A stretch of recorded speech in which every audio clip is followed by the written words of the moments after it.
run ahaantii waan ka xumahay sababtoo waxa wada tashi amase wax loo wada dhan yahay oo xaafadda madaxdeeda iyo ganacsatada loo sheegay oo qancinaya in loo baahan yahay tilaabo sidaas oo kaleeto oo khaasa ma jiraan iyadoo sidaa tahay maadaama uu yahay go'aan ka soo baxay wasaaradda caafimaadka annaguna aan filanayno inuu ku dhisan yahay amase ku dabaqan yahay cilmi scientific waan ogolnahay wixii annagu aan qaban karnana waan qabanaynaa laakiinse run ahaantii waa nasiib darro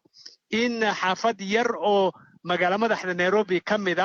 oo markeedii horeba isa soo bixisay oo nidaamkii caafimaadka loo dejiyay u hoggaansatay ogolaaday in baaritaan xaafadda lagu sameeyo markii lixdameeye xisaabta la marayay dadka baaritaanka oo intooda badan aanay reer Islii ahayn oo dad xaafadaha kale ka yimid ay u badan yihiin in go'aan sidaas oo kaleeto adag lagu soo rogo waa laga fiican yahay waanan ka xunnahay laakiin xaafadaha kale anagu kamana darnin kamana ficilin maxaa weeyaan waxaad tiri nalooma sheegin nalama sii wargelinin laakiin arrintan maalmahanba waa la hadal hayay in bandow habeen iyo maalina lagu soo rogi doono Islii marka maadaama arrintan laga sii warqabay oo la sii ogaa raggeennii dadka matalayay maxaad uga sii gaashaaman weydeen waan la hadalnay hataa saakadan ganacsatada madaxda ganacsatada xaafadda shir dhowr saacadood soconayay wasaaradda caafimaadka la yeesheen iyo guddiga COVID-19 waxaanay ka dhaadhiciyeen oo u sheegeen tilaabooyinka cad ee ay qaadeen iyo tilaabooyinka dheeraadka ee ay diyaar u yihiin inay qaataan waxaana loo ballan qaaday in tilaaba bandu aan lagu soo rogaynin laakiinse saacado ka bacdi wasaaradda caafimaadka go'aankaasay ku dhawaaqday si meel fagaaro oo idaacadda ayaanay kaga dhawaaqday iyadoo oonan hoos wasaaradda aanay u soo sheegin ganacsatada iyo shicibka xaafadda ku nool arrinta ugu daran ee iminka la leeyahay waxa weeye waxaa loo cuskaday go'aankan waxa ay tahay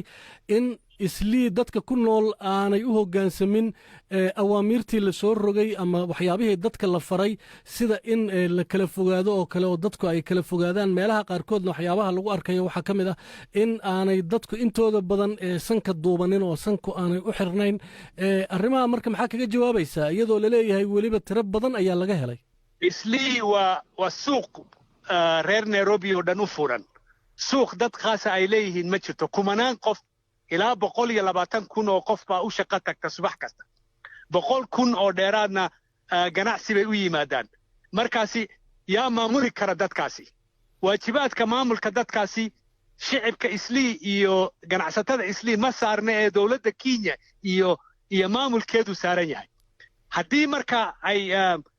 arrin noocaas oo kaleeta dhacday khaladku wuxuu saaran yahay dawladda waddanka midda kalena Islii keligeed ma aha dadku sidaasi meesha ay u socdaan meel kasta xaafad kasta oo Nairobi tagto sidaasay dadku u siqayaan meel kasta waa sidaas meelaha kalena maafiirada la saaro oo tilaabo laga qaado maxaa Islii keligeed ku takooray dawladda iyo wariyaasha adiga laakiin magaalada ka jira ma aha marka anigu waxaan markaa ka fahmayaa in xashu ay ka jirto in lagu soo degdegayo shicibka Islii inay tilaabooyinka noocaas ay ku jirto eedan faraha badan 500 oo qof baa laga helay COVID waddankoo dhan Islii waa 65 keliya ma la raadiyo meelaha ay ka yimaadeen 400 kale